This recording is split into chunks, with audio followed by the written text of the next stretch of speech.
Então, agora está gravando, né? Bom dia a todos e todas. Sejam bem-vindos a esse terceiro seminário do Grave BR de 2021. O nosso palestrante de hoje é o professor Maurício Richards, da UFABC. E o professor Maurício teve a formação dele pela Unicamp, ele fez a graduação em Física, também em Matemática e o doutorado em Física pela Unicamp. E seu orientador foi o professor Alberto Sá, que também está presente aqui. E pelo que eu pude pesquisar sobre o Maurício, né, durante a graduação, ele fez o intercâmbio no Caltech, e durante o doutorado ele fez o estágio doutorado sanduíche pela University of British Columbia, no Canadá.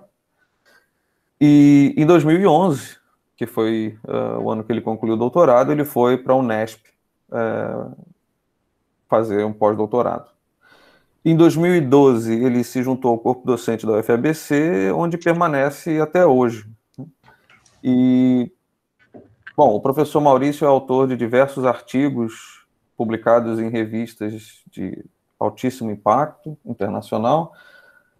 Em particular, ele tem muitos trabalhos na área de modelos análogos, que ele vai falar hoje. Ele mantém uma rede de colaboração internacional bastante expressiva, com resultados muito interessantes. E, além disso, o professor Maurício também tem lidado com um bocado de burocracia, né? Ele é coordenador de curso na UFABC, então, além de fazer pesquisa de ponta, ele também gasta muito tempo lidando com a dor de cabeça de ser coordenador de um curso em tempos de pandemia. Então, eu quero agradecer ao Maurício por achar essa janelinha de horário para apresentar o seminário no meio de aulas e coordenação e pesquisa e pandemia. Então, Maurício, muito obrigado mais uma vez por aceitar esse seminário. E eu passo a palavra para você a partir de agora. Obrigado, Antônio. Queria, em primeiro lugar, agradecer pelo convite e pelos esforços aí que você tem para organizar esses seminários online aí. No começo, no ano passado, quando eles começaram, eu assistia, assistia a todos, mas depois eu comecei a dar aula nesse mesmo horário e estou dando, hoje eu continuo dando aula nesse horário, então eu não consigo mais acompanhar sempre, mas assim que o meu curso acabar, eu vou voltar a acompanhar os seminários. Então, vou falar um pouco sobre a minha pesquisa aí na parte de modelos análogos de gravitação. Eu queria ter alguns resultados novos para apresentar, mas não tenho, então talvez algumas das pessoas que estão aí já tenham visto esse seminário ou partes dele, em algum outro momento aí, quando a gente tinha os encontros presenciais, Ano passado, acho que eu já falei de algumas coisas que estão aqui, até virtualmente, em alguns seminários que eu dei. No abstract que vocês receberam, estava escrito lá que eu ia falar sobre dois experimentos, um experimento da superradiância e o outro das oscilações, dos modos quase normais, nos modelos análogos, mas eu preferi falar só sobre as oscilações características dos modos quase normais, porque é o resultado mais recente, e eu acho que eu não conseguiria entrar em todos os detalhes se eu escolhesse falar dos dois. No fim, se alguém quiser perguntar e sobrar tempo, eu posso falar um pouco sobre a superradiância também. Eu tenho alguns slides reservas no fim para isso, se precisar. Então, esse trabalho foi feito, esses trabalhos aqui que eu vou falar sobre os quais eu vou falar que são de minha autoria, foram feitos em colaboração com várias pessoas, não vou citar todas aqui para não ter o risco de ou esquecer alguém ou ficar muito tempo falando, mas vou só citar uma pessoa, que é a Silke Weinfertner, que coordena o laboratório em que os experimentos foram realizados, e ela foi a pessoa responsável aí por conseguir o financiamento e botar em prática a parte experimental, né, da maioria dessas ideias aqui. Então, eu dividi a apresentação em 2 pedaços, né? O primeiro pedaço é uma parte introdutória sobre os modelos análogos de gravitação e um pouco da história, e aí depois, na segunda parte, que vai ser a maior parte do seminário, eu vou falar desse experimento aqui em si, né, de medir as oscilações características do vórtice hidrodinâmico e a relação disso com os modos quase normais, né, de buracos negros. Então, a primeira parte aqui, né, essa introdução e uma revisão rápida sobre os modelos análogos, né, principalmente para quem nunca ouviu falar ou para quem, né, não sabe muito bem do que se trata. Então, qual que é a ideia dessa área aí, né, dos modelos análogos de gravitação, né? A ideia, né, a motivação principal é que, né, tem alguns processos no universo que a gente não consegue observar, né? Principalmente aqueles que relacionam gravitação com mecânica quântica, né? Mas não só eles, né? E aí, né, a pergunta que a gente tenta responder é se a gente consegue observar, de alguma forma, né, análogos desses fenômenos em laboratório, né? Então, como exemplo aí, eu cito, né, a radiação Hawking, né, inflação, superradiância, né? Se a gente consegue observar essas coisas, né, em experimentos aqui na Terra, né, em modelos, em sistemas que reproduziriam, né, algumas ou, né, várias das características que você esperaria do sistema gravitacional. Então, né, o que são modelos análogos de gravitação? Né? A resposta curta é que são, né, sistemas físicos que podem reproduzir alguns efeitos de espaço-tempos curvos, né? E aí eles levam, né, a questões do tipo, né? Podemos observar a evaporação de buracos negros em laboratório? E essas ideias foram propostas pela primeira vez pelo Unruh, em 1981, né, desde então essas ideias aí vêm se desenvolvendo, né? Na verdade, elas começaram a se desenvolver mais ou menos em 1995, né? Até lá, né? 15 anos desde que ele publicou as ideias, as coisas ficaram meio esquecidas, né? Elas só despertaram interesse mais tarde. E eu vou explicar o porquê que isso aconteceu já. Então, já vou dar aqui um aviso, né? Que muitas pessoas, às vezes, né, quem não conhece a área, ou às vezes quem conhece, né, já analisou e criticou os modelos análogos, né, fica frustrado, né, porque acha, frustrado ou desapontado, né, porque não vê isso como tendo nenhuma relação com gravitação, né. Então, acho que tem dois pontos de vista possíveis aqui, ou principais, eu diria, né. Né, tem pessoas que não acham que esses modelos análogos podem dizer nada sobre gravitação, né? E tem o outro grupo de pessoas, né, do qual eu faço parte, né, que entende esses modelos análogos como sendo, né, sistemas que podem, né, apesar de não serem, né, exatamente os sistemas gravitacionais, eles podem, né, trazer ideias novas, né, propostas novas de análises, tanto teóricas, né, como observacionais, que você pode usar ou tentar adaptar na gravitação, né? E, por outro lado, né, você também pode fazer o caminho inverso, né? Por isso que tem essa setinha aqui, né, nos dois sentidos. Você pode tentar usar ideias de gravitação para prever coisas, né, que não eram esperadas ou, né, análises que não eram feitas em outros sistemas, né? Então, tudo depende do quão boa é essa analogia, né, e de quanto você... acaba sendo uma questão, às vezes, um pouco até filosófica, né, o quanto você acredita ou, né, leva a sério, mesmo apesar do rigor matemático, né, essa analogia. Então, né, aqui, só para ilustrar, né, eu coloquei o paper original do Unruh, né, de 81, né, e lá no próprio título do paper ele já se pergunta, né, se a evaporação dos buracos negros, né, é possível, né, de observar isso experimentalmente, né, e aí ele fala aqui, né, a ideia que você usa para a dedução da evaporação, né, de um buraco negro, né, se você usar as mesmas ideias na análise de ondas sonoras, você chega à conclusão que, né, dada uma configuração, né, se você configurar seu sistema hidrodinâmico corretamente, você também deveria ver essa evaporação, né, com essas ondas sonoras. E aqui tem uma figurinha também, né, feita pelo Unruh, que explica um pouco essas ideias, né, de uma maneira bem intuitiva aqui.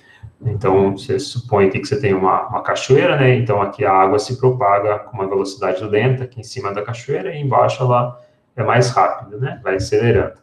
E você imagina que você tem peixinhos aí que conseguem se comunicar emitindo ondas sonoras, né? E aí aqui em verde estão as frentes de onda em diferentes instantes de tempo, né? Então, aqui as circunferências mais internas são as ondas emitidas há menos tempo, né? E as mais externas, as que tiveram mais tempo para se propagar.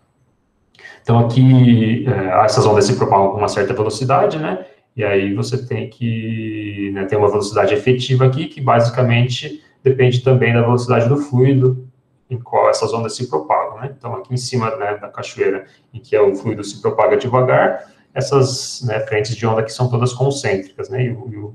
E as ondas conseguem se propagar, né, tanto em direção aqui para a direita, como em direção para baixo, no sentido da cachoeira. Por outro lado, se você estiver aqui bem embaixo na cachoeira, onde a velocidade do fluido é bem alta, né, se essa velocidade for suficientemente grande, né, do fluido, as ondas sonoras são arrastadas para baixo, né? Então, não importa aqui, né, aqui se você produz a onda sonora, né, ela sempre vai acabar se propagando em direção ao fundo da cachoeira, aqui para baixo. E tem uma região aqui que está representada em vermelho, que é o que separa, né, essas duas possibilidades aí de você ter onda se propagando para os dois lados e onda só se propagando numa direção. Isso aqui seria o análogo do horizonte de eventos. Essa é uma analogia, né, pictórica aí, né, bem intuitiva, mas não precisa matematicamente, né, mas aí, né, com essas ideias, né, o Unruh conseguiu mostrar, né, em 1980, quando ele estava dando um curso de mecânica dos fluidos, que as equações de propagação das ondas, né, no caso do fluido, se você assumir algumas coisas né, sobre esse fluido, então aqui, né, o fluido tem que ser invícido, barotrópico e o fluxo irrotacional, você consegue mostrar que a equação de onda é exatamente a equação de um campo escalar num espaço-tempo curvo, né? E, né, no fim das contas, ele acaba mostrando que você tem uma métrica, né, efetiva nesse fluido, que essas ondas sonoras acabam enxergando, né? E aí, no fim das contas, a equação é exatamente a equação de Clay-Gordon, né, dos campos sem massa, no espaço-tempo curvo. E essa métrica, né, basicamente, tem essa cara aqui, né? A componente temporal aqui, 0,0 da métrica, né, tem um fator que depende da velocidade C, que é a velocidade do fluido, e V, C é a velocidade do som, e V é a velocidade do fluido. E, né, essa componente aqui muda de sinal de acordo com a velocidade do fluido ser maior ou menor que a velocidade do som. E se você comparar essa métrica acústica com a métrica de Schwarzschild, né, em coordenadas de Pandey-Weber-Strand, você vê que você consegue diretamente, né, fazer uma analogia da velocidade do fluido com a velocidade, com a massa de Schwarzschild, né? Então, aqui unidades, né, no buraco negro de Schwarzschild, unidades em que C igual a G igual a 1, né, e aí você consegue, né, fazendo essa comparação, identificar que essa métrica acústica, né, tem um análogo de um horizonte de eventos, justamente quando o V é igual ao C. Então, isso basicamente é o que o Unruh fez lá né, essas ideias estão lá no paper original dele, lá que eu mostrei, né, o título agora há pouco. E, né, nesse mesmo paper lá, o Unruh deduz que, né, seguindo os mesmos passos da dedução da radiação Hawking, que você, né, tem uma radiação, né, desse buraco negro análogo aí, né, e que esse buraco negro tem uma temperatura, né, que é dada por essa expressão aqui. Então, basicamente, ela depende da do gradiente aqui, né, de como a velocidade do fluido e do som, né, se relacionam, a diferença entre eles, exatamente nesse horizonte de eventos análogo. Então, a ideia é que você tem, né, se a gente voltar para essa figurinha aqui, você tem uma velocidade do fluido que depende da posição em que você está aqui, né, no fluido. E aí você consegue combinar, ou se você comparar com a velocidade do som, você tem uma região aqui em que a velocidade do fluido é menor que a velocidade do som, desculpa, e aqui embaixo uma velocidade, uma região em que a velocidade do fluido é maior que a velocidade do som. E aí, então isso, a região em que as duas são exatamente iguais é o análogo do horizonte de eventos, né, que aparece aqui nessa expressão. Mas essa é a ideia, né, básica aí dos modelos análogos, a ideia original do Unruh. E aqui, só, né, de novo, para contextualizar um pouco, né, tem a história aqui histórico de citações do paper original do Unruh.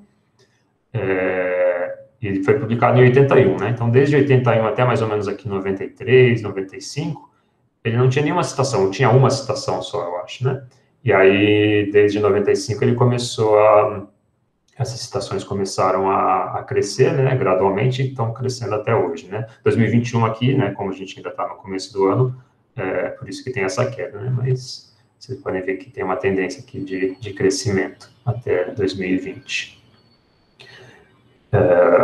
Eu não comentei aqui, né, mas o primeiro sucesso, né, eu diria, desses modelos análogos de gravitação, né, foi feito justamente, né, foi o que ocasionou esse começo do interesse aqui pelos modelos análogos de gravitação, mais ou menos aqui em 95, que foi quando o Ted Jacobson, né, usou essas ideias dos modelos análogos para tentar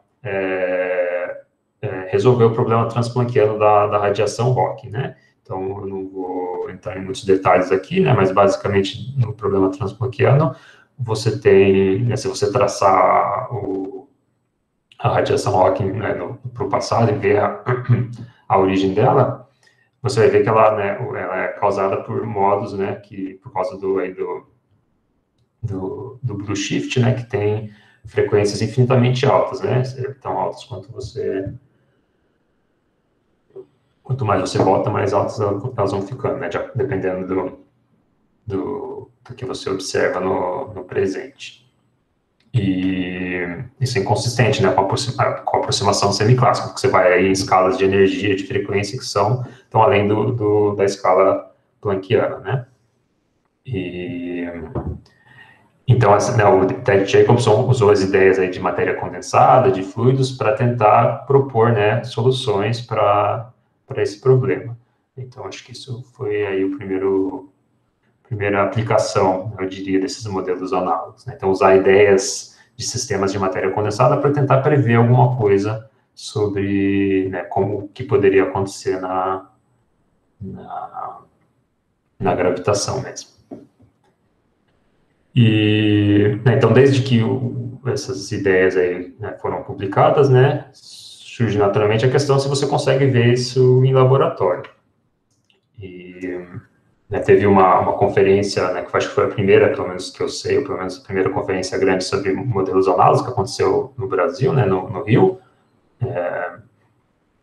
E nessa conferência, né, o Matt Visser, que até hoje em dia pesquisa sobre modelos análogos, né, ele acho que foi um dos organizadores, né, ajudou a organizar, e ele escreveu, né, que aqui, né, os sistemas mais promissores para você, né, observar esses horizontes de evento análogos, né, são condensados de Bose-Einstein, superfluidos e basicamente condensados de Bose-Einstein, né, e superfluidos, e que ele acreditava, né, que nos próximos 5 ou 10 anos, né, isso ia ser possível, né, isso aqui foi em 2000. Então, a analogia original do Unruh é usando ondas sonoras, né, na água, mas as pessoas depois, né, generalizaram essas ideias para outros tipos de sistemas, né, condensados de Bose-Einstein, superfluidos, pulsos de luz em fibra ótica, né? Tem vários outros tipos de modelos análogos. E aqui, né, para dar alguns exemplos, né? Então, o primeiro, né, o grande aí resultado que foi publicado na Science, né, em 2008 foi a observação de um desses eventos, desses horizontes de eventos análogos, né, usando, né, fibra ótica, né, para propagação de um pulso de luz em fibra ótica. Depois também teve, né, condensados de Bose-Einstein, mas 2010, e né, também ondas de superfície, né, na água, também as pessoas usam para fazer essa analogia, né? E os experimentos com os quais eu trabalho, né, são basicamente envolvendo essas ondas de superfície. A vantagem deles em relação aos outros, né, que é mais barato de construir, de manipular, é mais fácil de manipular. Posso depois comentar também, se alguém quiser, um pouco mais sobre esses modelos análogos condensados em fibra ótica, né, mas né, só rapidamente aqui, né, nos condensados, basicamente a fase do condensado, né, a densidade, né, o módulo da densidade e a fase, você consegue tratar como, né, fazer uma analogia com os fluidos, né, e é isso que você observa aí no experimento. No caso da fibra ótica, você tem alguns efeitos não lineares aí, basicamente você joga um pulso, né, nessa fibra ótica, um pulso de luz, e aí esse pulso de luz, né, justamente por causa desses efeitos não lineares, ele consegue mudar, né, ele perturba o índice de refração da fibra, né, ao longo da fibra, né, o índice de refração vai mudando. E aí você joga um outro pulso, né, em cima desse pulso original, que afeta o índice de refração, e esse outro pulso tem uma velocidade de grupo, né, que é um pouco maior que esse pulso original. Então, ele vai, né, entre aspas, caçando, né, correndo atrás do pulso original. E aí, basicamente, você consegue aí, né, fazer uma analogia também com um fluido em movimento, e aí, né, estudando essas perturbações do índice de refração, fazer uma analogia com gravitação, uma equação de Klein-Gordon, eu diria, né? Sempre que eu falo analogia aqui, né, analogia com a parte cinemática, né, as equações de onda, né? Não tem analogia com as equações de Einstein em si, né? Analogia só para o movimento das ondas. E aqui alguns resultados mais recentes, né, para mostrar como, né, as pessoas têm dado bastante atenção para isso recentemente, né? Tem alguns artigos aqui da Nature Physics, Physical Review X, né, que mostram alguns resultados experimentais aí nessa área, né. Então, um deles aqui é o que o Antônio falou, né, que eu participei, que é eu não sei, acho que ele comentou, né, que eu participei, que é a observação da superradiância num vórtice, que, né, foi publicado na Nature Physics. Tem um que foi na Nature mesmo, né, não fiz parte, né, desses outros aqui, mas esse aqui é o pessoal de Israel, né, que estuda os análogos em condensados de Bose-Einstein. Teve até um artigo que saiu no começo desse ano, na Nature Physics. Tem também uns artigos aqui estudando, né, as ideias de cosmologia, né, expansão, também condensados de Bose-Einstein. Né? Então, esses aqui são alguns exemplos aí de resultados recentes. Essa era a revisão, introdução. Para quem não sabe, eu nunca ouviu falar sobre modelos análogos, tem uma ideia do que se trata. Agora, a parte 2, né, vou falar especificamente de um experimento do qual eu participei, né, que tentou medir aí as oscilações características de um vórtice hidrodinâmico. Então, essa parte 2 aqui é baseada nesses dois artigos aqui, do quais eu fiz parte, né. Um deles se refere à parte experimental e o outro é a parte, né, teórica.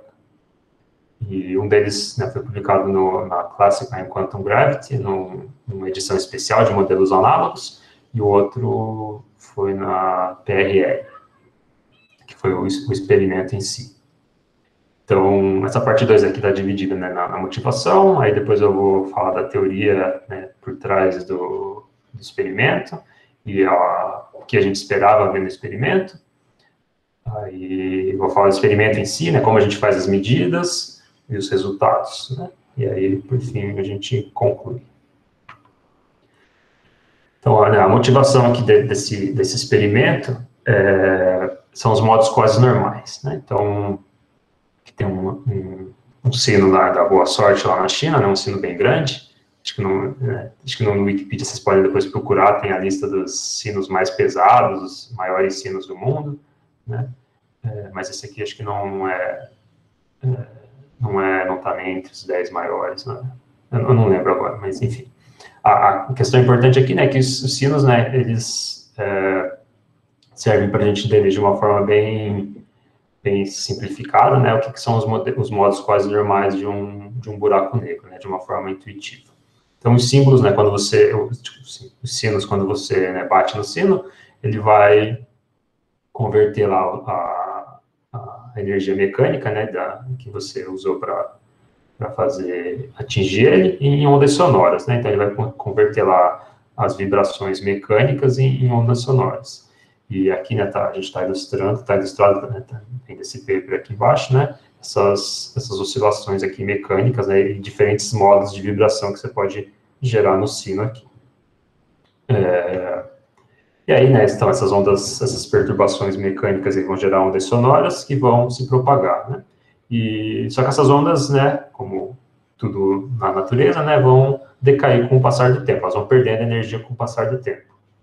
E aí, matematicamente, né, você descreve essa perda de energia, né, que está sendo representada aqui, né, tempo na horizontal e amplitude na vertical, com frequências complexas, né? Então, tem uma parte real e uma parte imaginária, e a parte imaginária, né, tem a ver com esse decaimento no tempo, e a parte real é a frequência de oscilação mesmo, né? Aqui tem também, né, só para ilustrar um pouco, né, a ideia, o paper também aqui que está no Archive, que você pode, né, medir essas oscilações características do sino. Então, aqui eles estão medindo a parte real, né, as oscilações mesmo, né, não um decaimento. E, né, então, fazendo uma análise espectral aqui do som, você consegue... então, isso aqui, né, a densidade espectral em função da frequência. Aí você pode ver alguns picos aqui, ó, que são justamente, né, as frequências que você consegue ouvir, consegue observar. E cada frequência aqui, cada pico, né, corresponde a um modo diferente de vibração. Então, aqui esses índices 2,0, 3,0, 4,1, né, são os índices que ele usa aí para classificar esses modos de vibração. Então, uma coisa parecida, né, análoga acontece nos buracos negros, né, quando você tem um buraco negro perturbado, né, ele vai relaxar, né, vai voltar ao equilíbrio, emitindo ondas, né, gravitacionais, e né, tem uma fase aí desse processo em que esse relaxamento vai ser descrito pelos modos quase normais, né? E aí, no caso dos buracos negros, esses modos quase normais, né, eles acabam dependendo, né, o espectro, na verdade, né, além das propriedades, né, o espectro como um todo, né, depende só de dois parâmetros, né, a massa e o momento angular. Cada módulo, especificamente, depende de outras coisas, né, por exemplo, da simetria ali daquele modo que tá associado àquele modo, mas o espectro como um todo depende só de dois parâmetros, a massa e o momento angular, né, no caso de um buraco negro com rotação, é descrito pela métrica de Kerr, né. Então, aqui tem a figurinha famosa, né, uma figurinha famosa aí, né, da colisão de dois buracos negros, né, do processo de colisão, né, como que você tem a emissão de ondas gravitacionais com o passar do tempo, e, né, depois que os buracos negros colidem, você forma lá, né, em algum estágio, um buraco negro perturbado, né, e aí esse buraco negro vai relaxar, e, né, esse processo de relaxamento, que é essa parte final aqui desse processo de colisão, né, depois que um buraco negro se espirala em relação ao outro, depois que eles, né, tem essa fase aqui da colisão em si, né, você vai ter um buraco negro perturbado que vai relaxar pela emissão dessas ondas gravitacionais, né, que você consegue descrever como modos quase normais. Então, a ideia é, né, a pergunta que a gente tenta fazer, né, a motivação é, será que a gente consegue fazer a mesma coisa com o vórtice hidrodinâmico, né? Pensando nessa analogia com ondas, com gravitação, com campos escalares, né? Em espaços curvos, né? Então, será que a gente consegue ver essas oscilações no laboratório, no vórtice? Então, aqui tem uma imagem do experimento, né? Do vórtice em si que a gente observa no laboratório. Então, uma das perguntas é, será que a gente consegue ver isso em laboratório? E outra pergunta é, será que a gente consegue, né, fazer espectroscopia com isso, né? Em que sentido?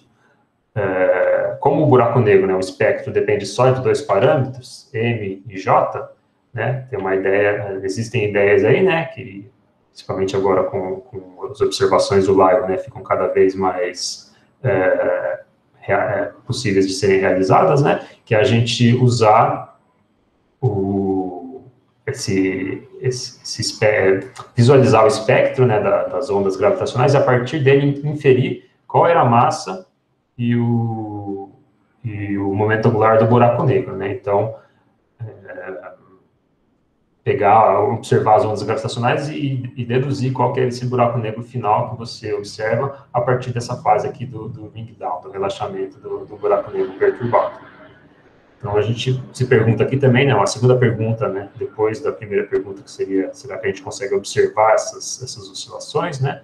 Essa segunda pergunta é, será que a gente consegue fazer uma espectroscopia também nesse caso aqui, olhando essas perturbações do vórtice? Será que a gente consegue recuperar as características do vórtice, né?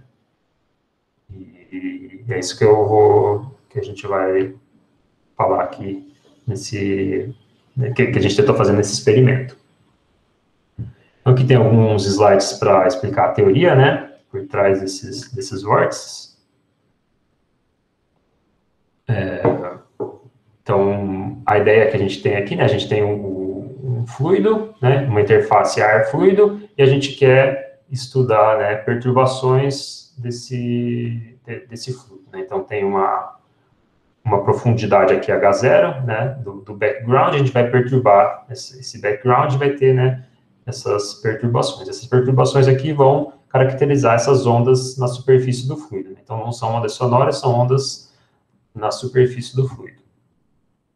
E a gente quer fazer isso de uma maneira que seja, né, num fluido bidimensional, né, com uma simetria axial, e a gente quer fazer esse background, né, que a gente quer construir, né, nosso sistema análogo de forma que o background, né, reproduza um buraco negro com rotação, de alguma forma, né, um buraco negro com rotação.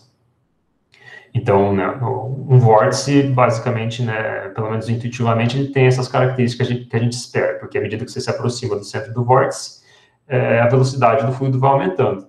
Então, você tem uma região aqui dentro em que a velocidade, né, se você conseguir fazer isso no laboratório, né, de maneira adequada, você vai ter uma região aqui no centro em que a velocidade do fluido é maior do que a velocidade de propagação das ondas. Eu vou passar, né, não vou me atentar muito aqui nos detalhes dessa parte aqui, mas basicamente você que quer resolver as equações do fluido, né, no caso, fluido invisto, né, então, equações de Euler, equação de Euler, né, equação da continuidade, a gente assume também que a densidade aqui é constante, e a gente quer que o fluido seja irrotacional, a gente precisa disso para que a analogia funcione, a analogia com as ondas gravitacionais. E, né, matematicamente, isso aqui é um problema, né, que não é tão simples, porque se você tem a condição de contorno que você precisa aplicar aqui no problema, né, está associada a uma superfície que, né, você não conhece, que faz parte que é uma das suas incógnitas, né.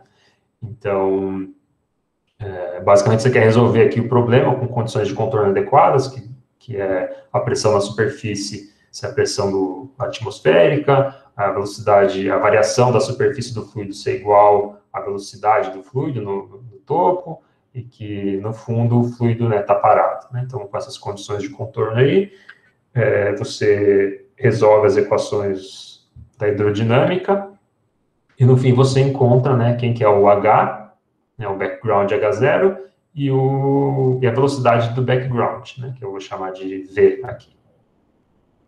E a solução mais simples que você consegue aqui é um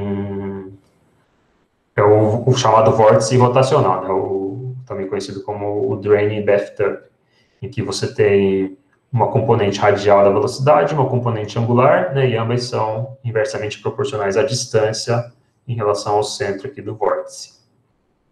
Esse D aqui, né, é D do inglês drain, né, de taxa de drenagem, e o C de circulation, né, C de circulation. Então, para lembrar aí de uma forma mais fácil, né, C de circulation e D de drain. D de dreno, C de circulação.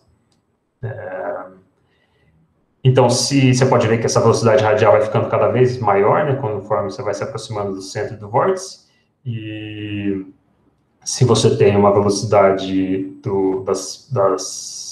das ondas, né, que é um C de R, né, o horizonte de eventos vai ser justamente o ponto em que esse C de R vai ser igual a essa velocidade radial aqui D sobre R. Então, essa equação aqui, né, determina onde está o seu análogo do horizonte de eventos. Então, aí que a gente, né, depois que a gente resolve a equação, encontra esse background H0 e a velocidade do background, a gente faz a perturbação, e aí você pode mostrar, né, que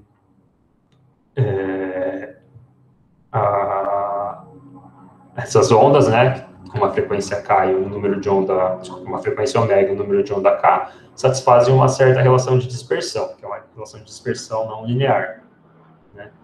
Depende aí da tensão superficial no fluido, né, da profundidade H, que no caso aqui é o H0, da densidade do fluido, do G, né, que é a aceleração gravitacional, e essa é uma relação não linear. Porém, se você vai no regime de comprimentos de onda muito grandes, e, né, ou seja, o fluido o fluido é raso, e você está sem tensão, você não tem tensão superficial, essa relação fica uma relação linear, né? Fica uma frequência aqui, que é uma frequência efetiva, né? Tem esse termo aqui por causa do efeito Doppler, basicamente, mas a frequência efetiva aqui é proporcional ao número de onda K. E a gente sabe que essa constante de proporcionalidade aqui basicamente é a velocidade de propagação, né, da perturbação, o quadrado dela, né? Desculpa, é a própria velocidade. Então, com essa, né, no regime linear, a gente identifica a velocidade de propagação da onda, né, como sendo essa quantidade aqui, ó, raiz de GH. Então, um fluido aí que tem 10 centímetros de profundidade, isso aqui essa velocidade é 1 metro por segundo, né, que é 2 ordens de grandeza aí menor do que a velocidade de propagação das ondas do som na água, né? Então, 2 a 3 ordens de grandeza menor. Então, essa é uma das vantagens de usar ondas de superfície e não ondas sonoras, é que, né, as velocidades são mais fáceis de manipular em laboratório. E a analogia aqui, né, surge, então, se você analisar essa equação, né, nesse regime linear, você vê que você pode fazer uma analogia com a equação de Klein-Gordon para um campo sem massa, e, né, você identifica lá uma métrica efetiva, que basicamente é aquela métrica efetiva que eu mostrei no começo lá, que é a mesma que o Hu encontrou. Com a diferença que você tem, né, essa possibilidade de rotação também, né? Então tem uma adaptação aí para incluir esse termo de rotação aí. Então, né, resolvendo essa equação de onda aqui, né, com condições de contorno aí nesse horizonte de eventos análogo que você vai ter, você consegue fazer algumas previsões, né, sobre como vão ser esses modos quase normais desse draining bathtub aí, né? Então, isso, né, algumas pessoas trabalharam nisso aí, né, e aqui tem alguns desses resultados. Então, aqui estou mostrando, né, a parte real e a parte imaginária da frequência, né? Então, a parte real eu estou chamando aqui de frequência característica, e a parte imaginária é esse gama característico, né? Que aqui, no caso, que esse primeiro gráfico é a parte real, esse ômega característico, esse segundo aqui é o gama. Aqui os parâmetros B e A, né, no paper que analisou isso, né, o B é a circulação C e o A é o dreno, aquele parâmetro do dreno, né, o D. e os índices N, 0, 1, 2, 3 aqui representam diferentes modos de diferentes overtones, né, diferentes modos quase normais do mesmo modo de simetria, né? Então, aqui o modo de simetria é a simetria axial m igual a 1 que eles estão plotando. E né, aqui tem uma previsão que, na medida que você vai aumentando a rotação, essa razão aqui da rotação pelo dreno, né, as frequências características vão aumentando, né, em certo momento aqui, né, isso aqui é a escala logarítmica, né, aqui passa a ser, né, esse crescimento aqui linear.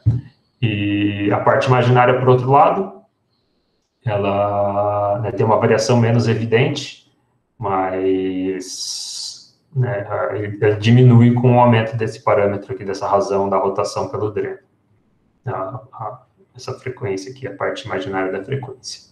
Então, essa aqui é a análise teórica para o regime linear da dispersão, né? Você tem essa analogia com as equações de Klein-Gordon. Então, o que a gente tentou fazer aqui o que a gente queria fazer nesse trabalho aqui, né, talvez ir além do regime linear, porque, talvez não, a gente queria ir além do regime linear, porque no laboratório a gente não consegue, né, estar nesse regime linear aqui em todos os pontos do fluido, né, em especial perto aqui do vórtice, né, essa aproximação aqui de ondas rasas, ela acaba não sendo muito boa, né, pelo menos na nossa configuração experimental, né. Talvez se você manipular mais e tiver um laboratório maior, um tanque de água maior, você consiga melhorar isso, né? Mas no nosso caso a gente não conseguia. Então a gente precisava ir fazer uma análise além da análise linear. E aí a gente recorre, né, a uma analogia dos modos quase normais com os light rings, né? As trajetórias circulares, né, da luz no espaço-tempo curvo. Então, né, tem uns trabalhos aí acho que dos anos 70, né, o primeiro trabalho nesse sentido, né, que você consegue associar as geodésicas nulas, né, com esses light rings aí, com os modos quase normais, né, do buraco negro. E, né, basicamente, você tem, né, de novo, a parte real e a parte imaginária. Esse Nzinho aqui determina o número de overtone, né, e a parte real está relacionada com essa frequência angular, né, desse modo que orbita, que descreve esse light ring, e a parte imaginária, né, tem a ver com o coeficiente de Lyapunov, né, dessa órbita, né, como ela é uma órbita, se a órbita for instável, né, esse coeficiente vai medir o quanto você, basicamente, se afasta dessa órbita à medida que você vai, né, dando voltas em torno, né, fazendo círculos, né, você vai se afastando dessa órbita circular aqui, e aí esse coeficiente mede, esse expoente mede esse nível, né, o grau o quão rápido você se afasta dessa órbita. Então, a gente, né, tenta usar essa analogia para prever o que vai acontecer no caso que a gente tem a dispersão não linear. E, né, basicamente, a gente consegue associar um hamiltoniano nesse problema, que é essa frequência efetiva aqui, né, a frequência do laboratório menos a correção aqui do efeito Doppler. E aqui aparece a relação de dispersão de novo. E aí a gente, né, quer encontrar os pontos críticos desse hamiltoniano e aí com isso a gente consegue basicamente encontrar quais são esses parâmetros aqui dos light rings, né? Essa frequência aqui característica, essa frequência angular aqui, e essa parte imaginária aqui, esse coeficiente de Lyapunov. Basicamente aqui a gente quer, então, né, encontrar os pontos críticos desse hamiltoniano. Idealmente, o que a gente gostaria aqui de fazer é fazer um análogo, ter uma equação diferencial para descrever esse problema, né, e aí resolver essa equação diferencial com condições de contorno apropriadas e encontrar os modos quase normais. A dificuldade disso é que, né, não tem uma maneira fácil e única aí de generalizar isso daqui para ser uma equação de onda, né, E se você fizer isso, né, se você puder fazer isso, né, vai ser uma equação de onda de ordem maior que 2, né? Então, não é claro exatamente ainda como você consegue fazer isso nesse contexto aqui, né? Eu sei que tem generalizações aí, né, equações de onda que você pode usar para descrever em alguns regimes esse tipo de dispersão aqui, né? Mas acho que ninguém ainda conseguiu fazer isso de uma maneira completa, né, no caso dos modelos análogos. E quando conseguir fazer, né, se conseguir fazer, você vai perder, assim, a analogia, né, fica, não é tão clara porque você não tem mais a equação de segunda ordem, né, então você não consegue ter exatamente a equação de Klein-Gordon, né, então seria você teria termos a mais aqui de ordem superior, e aí, né, a analogia exatamente com gravitação se perde um pouco, né. Então, voltando àquelas ideias que eu falei no começo, né, de qual que é a utilidade disso para a gravitação, o que a gente pode, né, usar aqui, eu acho que, pelo menos a minha visão do assunto é um pouco, o contrário, né, aqui eu entendo esse problema da seguinte forma, né, a gente está usando as ideias de gravitação para tentar entender um pouco mais sobre matéria condensada, sobre fluidos, né, então a gente está usando ideias de matéria, de gravitação, para descobrir coisas novas sobre os fluidos, mesmo que a gente, não tenha mais essa analogia, né, tão bem estabelecida, igual a gente tem no caso da dispersão linear, né, fluidos sem vorticidade.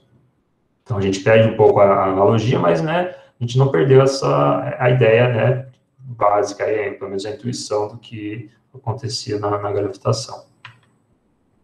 Enfim, né, a gente usa, então, faz essa análise aqui do Hamiltoniano, e aqui tem alguns resultados que a gente prevê, né, tá nesse artigo aqui, né, que eu participei, que a gente prevê alguns desses resultados. Então, essa figura A aqui são os resultados que a gente prevê da frequência, né, a frequência característica que a gente observa para diferentes, né, números de simetria azimutal aqui, né, o mzinho. Então, o mzinho pode ser positivo ou negativo, e aí você tem as frequências que você observaria. Repara que para o M positivo, né, elas vão crescendo mais rápido do que para o M negativo nesse caso aqui. Nesse caso aqui a gente usou, para fazer as simulações, C igual a D igual a 1. Né? Então, basicamente, a gente está resolvendo essas equações aqui para o C igual a D igual a 1. Circulação igual a 1, drain igual a 1. E aí a gente tem esse espectro aqui. Né? Então, a primeira pergunta que a gente quer responder, né, com esse experimento é: será que a gente consegue observar algo semelhante, né, no laboratório, né, olhar as perturbações e encontrar essa figurinha aqui, né? Essa é a primeira pergunta. A segunda pergunta é aquela pergunta se a gente consegue fazer a espectroscopia, né, usando essas ondas na superfície, né? Então, a segunda parte, né, é o que está representado aqui nessas figurinhas B, C e D. Suponha que eu tenho esse espectro A aqui, mas eu não sei quem é o C e quem é o D que eu usei para obter ele, né? Então, eu tenho o espectro das frequências aqui, mas eu não sei qual que é o fluido que originou ele, né? Então, eu posso tentar pegar esse espectro aqui e tentar ajustar com soluções desse problema aqui do Hamiltoniano com diferentes valores de C e D, né? E à medida que eu vou me aproximando dos valores de C e D reais, o gráfico que eu obtenho vai ser mais parecido com o gráfico real que está aqui. Então, isso está representado aqui nas figurinhas B, C e D. Então, na figurinha B, né, basicamente eu estou aqui no espaço dos parâmetros C e D, né, e a escala de cor, basicamente, é o erro que eu tenho quando eu comparo, né, o gráfico que eu obtenho para um C e D arbitrários aqui, por exemplo, sei lá, C igual a 2, D igual a 2. Eu pego lá C igual a 2, D igual a 2, faço esse gráfico aqui para o C igual a 2, D igual a 2 e comparo com esse que eu tenho aqui. E aí eu meço a diferença entre eles, né? Basicamente a soma quadrática dos resíduos aí. E isso está representado na escala de cor aqui. Então, quanto mais escuro a cor, menor é o erro, né? E na figurinha B aqui, eu estou usando só os modos que tem M negativo para fazer essa análise. Estou esquecendo da parte que tem os modos positivos. Na figurinha C, eu só uso os modos que tem o M positivo para fazer a análise. E aí que a gente consegue ver aqui nas figurinhas B e C, é que eu não consigo determinar unicamente um C e um D fazendo essa análise aí de regressão. Eu só consigo determinar uma família, uma curva aqui que relaciona o C e o D, né, que corresponde a melhor ajuste para os dados, né, que eu tenho, se eu não conheço quem é o C e quem é o D. Então, nesse caso aqui, né, essa curva azulzinha aqui, que é onde eu minimizo o erro, ela, né, são todos os parâmetros que são compatíveis com todos os parâmetros C e D que são compatíveis com esse resultado A aqui. Né? Em particular, você vai ter lá o C igual a 1, D igual a 1. Mas tem outros valores possíveis de C e D que vão dar um espectro aqui idêntico a esse da figura A. Da mesma forma, se eu olhar só os modos positivos, né, vai ser idêntico só a parte dos M's negativos, né, nesses pontos que estão nessa curva aqui. Na curva C, se eu olhar esses pontos em que, né, nessa linha mais escura aqui, essa curva mais escura, que minimizam o erro, né, todos eles vão dar esse mesmo espectro, essa parte do M positivo aqui do espectro vai ser igual para qualquer conjunto de C e D que corresponde aos pontos nessa linha escura aqui. Se eu combino, né, a análise dos M's positivos com os M's negativos, aí eu tenho o gráfico D aqui, ó, e aí eu consigo especificar, né, um valor de C e D únicos que descrevem o meu background, né, o meu fluido. Que aí, no caso aqui, vai ser justamente o C igual a D igual a 1. Então, é isso que a gente tenta fazer em laboratório. Né? Primeiro, a gente tenta observar esse espectro, e se a gente conseguir observar esse espectro, a gente quer fazer essa análise aqui para identificar quem que são os parâmetros, né, C e D do fluido, do background do fluido. Essa aqui é a nossa análise teórica que está nesse paper aqui, né, sobre essas ideias. E aqui, né, finalmente, então, vou falar do experimento, né, os detalhes em si do experimento eu vou passar de forma relativamente rápida aqui, né, só para quem já viu algum seminário meu sobre o assunto, provavelmente já viu essas figuras, né, mas aqui, né, então, para quem nunca viu, né, a gente tem um tanque lá, esse laboratório fica em Nottingham, na Inglaterra, né, tem um buraco no meio, né, que a gente consegue fazer o fluido escoar, e, né, a gente tem sistemas, câmeras, né, para detectar o que está, para medir o que está acontecendo na superfície, que ficam aqui em cima desse tanque, não dá para ver aqui nessa imagem. Aqui tem uma figurinha esquemática do tanque, né, no caso, a gente consegue também usar um gerador de ondas e um dispositivo aqui para absorver ondas, né, mas no caso desse experimento aqui a gente não precisou usar esse gerador de ondas, porque a gente não estava produzindo ondas externas, né? As oscilações que a gente queria observar eram as próprias oscilações características do vórtice. Tem uma foto do laboratório aqui visto de longe, né? Então aqui em cima você pode ver os equipamentos de detecção, né? As câmeras e tal. De novo aqui a foto. Uma foto do vórtice aqui, com o fluxo ligado, né? O vórtice formado aí. Aqui uma foto das perturbações, né? Então a gente quer medir essas perturbações no laboratório, né? Então você pode ver que as ondas se propagando. Como que a gente faz para medir isso, né? No laboratório. Então, aqui, né? É o experimento que a gente monta, né? A gente, né, forma um vórtice, né? E o que é importante aqui dessa parte é que a gente, né, deixa a água subir até uma certa altura, no caso 10 centímetros, e aí a gente deixa o vórtice, a água, né, começar a escoar. E aí ela vai escoando até chegar num regime estacionário, né? É quase estacionário porque você tem essas perturbações características aí que estão acontecendo. E isso geralmente, na configuração que a gente tem lá, que a gente, né, de acordo com o tamanho do ralo e o fluxo de entrada de água, isso acontece em mais ou menos 5,5 centímetros. A gente repetiu, né, e aí quando a gente chega nesse regime quase estacionário, a gente registra o que acontece na superfície do fluido, né? Como que a gente registra? Tirando foto, né? Uma sequência de fotos, então basicamente um filme. E aí a gente faz isso 25 vezes, né? No caso a gente fez 25 vezes. né, como que a gente transforma, né, como que a gente usa essas fotos para encontrar os dados. Então, tem duas técnicas aqui que a gente pode usar, né, que é o Particle Image Velocimetry, que é para medir a velocidade do fluido, e para medir as perturbações, a gente usa uma técnica chamada Fast Checkerboard Demodulation. Essa velocimetria aí, né, o Particle Image Velocimetry, PIV, basicamente, só vou dar aqui a ideia simples, né, você joga partículas em cima da água e vê como que ela, né, tira fotos em instantes diferentes. E aí você vê como que essas partículas aqui, elas se mexem de um ponto para outro. E aí, né, analisando as imagens, fazendo correlações entre blocos da imagem, você consegue, né, identificar como que as partículas estão se mexendo, né, e aí, com isso você deduz qual que é a velocidade na superfície da água. E aqui tem os dados que a gente obteve no nosso experimento para a velocidade radial. Então, em verde são os pontos experimentais, né, em laranja é o ajuste para uma curva do tipo 1 sobre R, né? Circulação dividido por R. E aí a gente mede aqui que a velocidade esse parâmetro C aqui é 150 centímetros ao quadrado por segundo.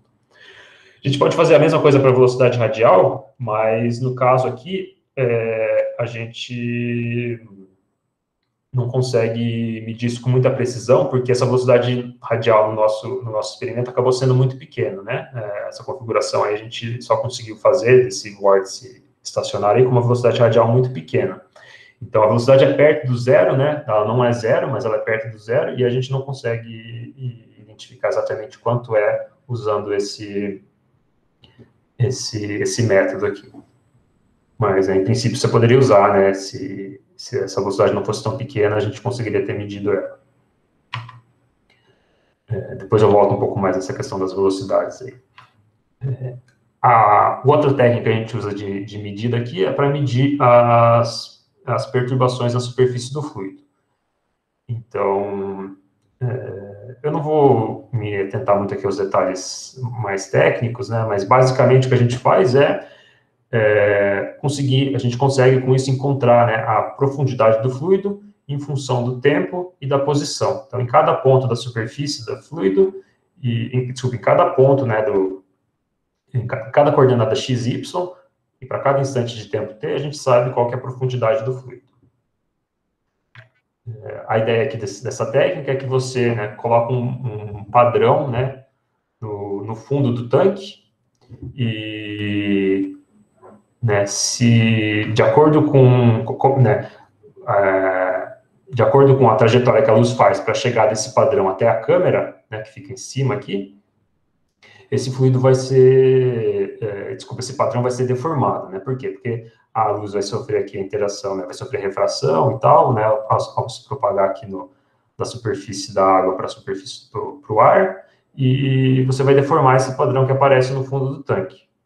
E aí você pode fazer uma análise aqui de Fourier, e, né, tem algoritmos para fazer isso, né? Tem bastante gente que trabalha com isso.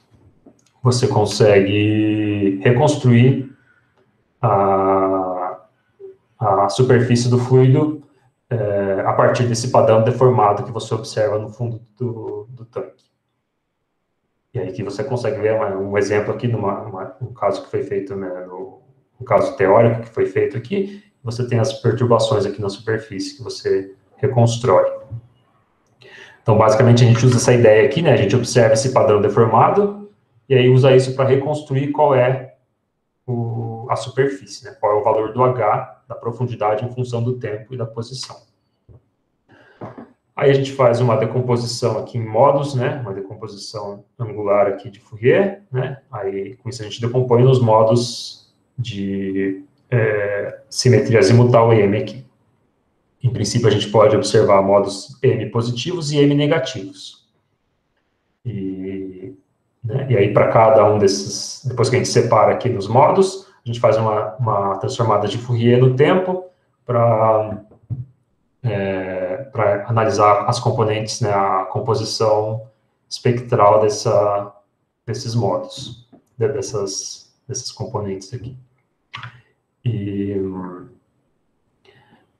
basicamente aqui está essa transformada de Fourier aqui, ó, né, que depende do R, né, a gente está fazendo transformada de Fourier só no tempo aqui.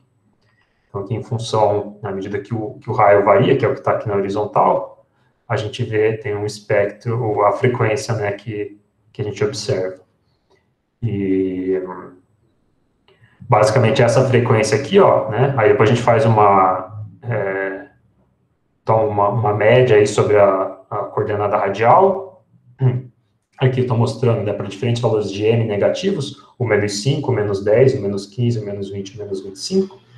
Aí a gente faz a média dos valores do R, e aí a gente tem esses gráficos aqui de densidade espectral, para diferentes valores de m, né? Então aqui eu estou ilustrando alguns deles, o m igual a menos 5, menos 10, menos 15, menos 20, menos 25.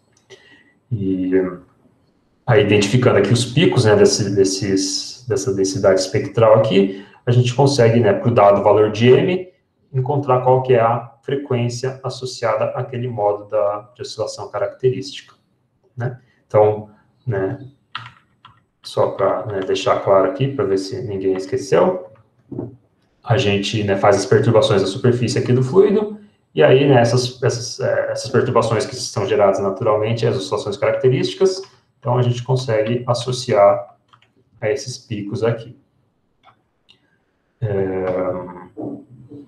E aí a gente faz, né, bota isso tudo num gráfico, né? A gente faz para os valores negativos aqui. Os valores positivos a gente não consegue ver nesse experimento. Então, infelizmente, a gente só consegue ver essas oscilações características associadas aos valores negativos do M. E a gente consegue ver até aqui o M igual a menos 25, né? Com as dimensões que a gente tem lá no laboratório, a gente não consegue ir para números mais negativos do que isso. Esses pontos verdinhos aqui são os dados experimentais que a gente tem, né? E aí a gente tenta aí comparar isso, né, com a análise teórica lá do Hamiltoniano, que eu expliquei antes, né, de duas maneiras, né? Uma é pegar os valores de C e D, né, da velocidade do fluido, que a gente encontra usando o método PIV, né, e diretamente tentar, e aí diretamente usar aquele análise do Hamiltoniano e fazer o gráfico do espectro para comparar com os dados experimentais. E se fizer isso, né, você tem aqui essa curva tracejada laranja aqui, né, então se você pegar os dados que a gente tem lá do PIV, né, basicamente assumindo que a velocidade radial é 0 e assumindo que a velocidade angular é 151, aquele valor do C lá é 151, você tem essa curva tracejada laranja aqui. Você pode ver que ela, né, concorda aí bastante com os dados experimentais.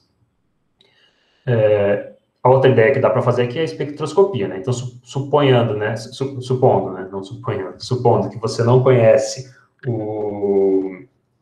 qual é a velocidade do background, né, quais são os valores do C e do D, será que você consegue recuperar eles olhando só para o espectro, né, só para esses pontinhos verdes, tentando fazer uma análise aí de, né, um fit, né, tentando encontrar qual que é a curva que melhor se ajusta a esses dados experimentais, né? E é isso a gente tentou fazer também, né?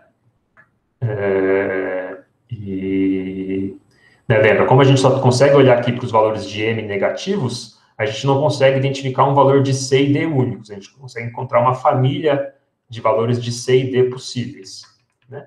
E essa família de C e D possíveis está representada aqui nesse gráfico, né? Que tem os parâmetros C e D na horizontal e na vertical, e todos esses pontos em vermelho aqui são os que são compatíveis com as observações que a gente fez. Então, a gente não consegue ainda fazer a espectroscopia completa, porque a gente precisaria, né, olhar os valores de M positivos também.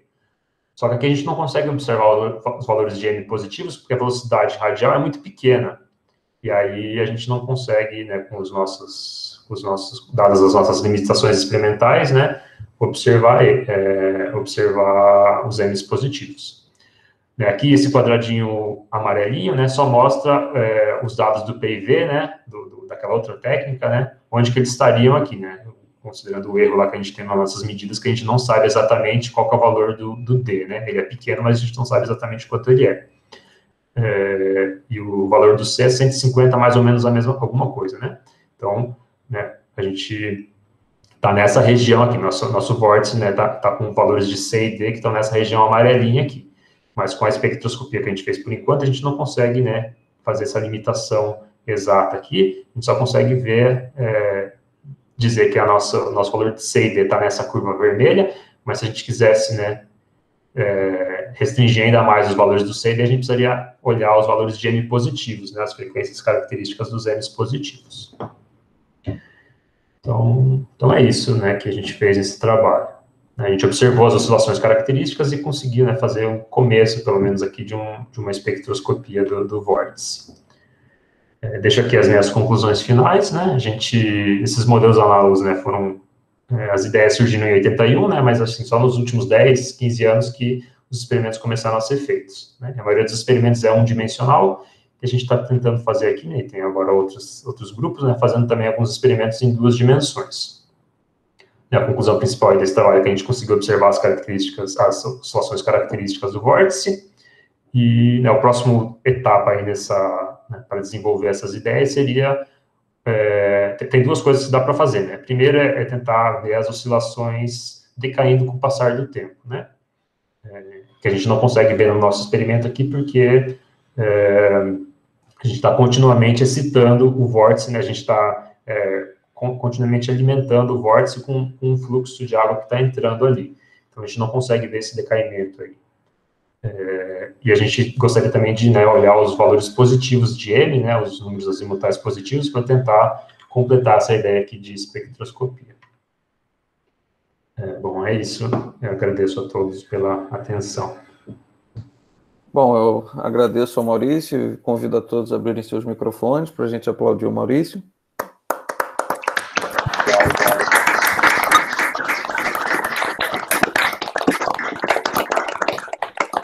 Maurício, muito obrigado pela apresentação muito interessante.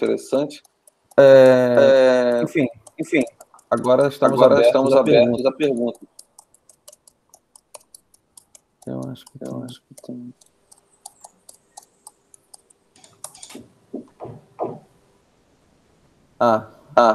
O Petrov fez. Você pode fazer a pergunta.